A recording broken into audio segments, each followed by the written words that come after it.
De DJ Arafat, c'est des révélations, des youtubeurs, tout le monde raconte n'importe quoi. Alors méfiez-vous souvent des infos. Si les informations ne parviennent pas du staff d'Arafat ni de la famille, méfiez-vous des infos qui se passent sur Facebook et même sur YouTube.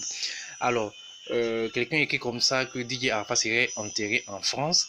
C'est la question que beaucoup se sont posées vu le poste. Parce que depuis ce matin, il paraît que le français Jean-Luc Douché, avocat du roi du coupé décalé, Irène Naïba, la belle-mère du chanteur Yves de Granier, porte-parole de l'ambassade de France, se sont présentés très tôt ce matin devant les autorités de la Côte d'Ivoire, Yamoussoukro, fournissant des papiers attestant que Yorobo avait une double nationalité. Ils ont demandé à ce que le corps de l'artiste soit transféré en France dans les plus brefs délais, car la belle-mère du défunt détient une lettre où l'artiste de son vivant disait qu'il souhaite être enterré en France, loin de ses ennemis après sa mort.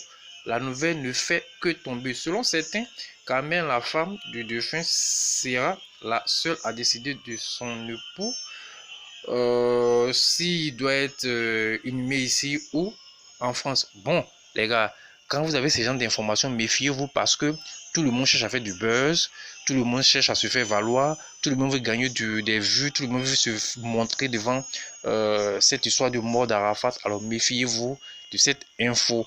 Alors si c'est vrai, Dieu merci, mais si c'est pas vrai, je pense bien que vous qui êtes amis, parents ou qui aimez l'artiste, si les informations ne viennent pas du staff, méfiez-vous. Si ça ne vient pas du gouvernement ou de la famille, méfiez-vous.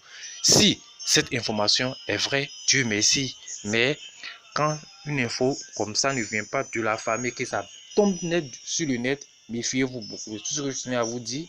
Et si c'est la vérité, on le saura. Voilà, méfiez-vous.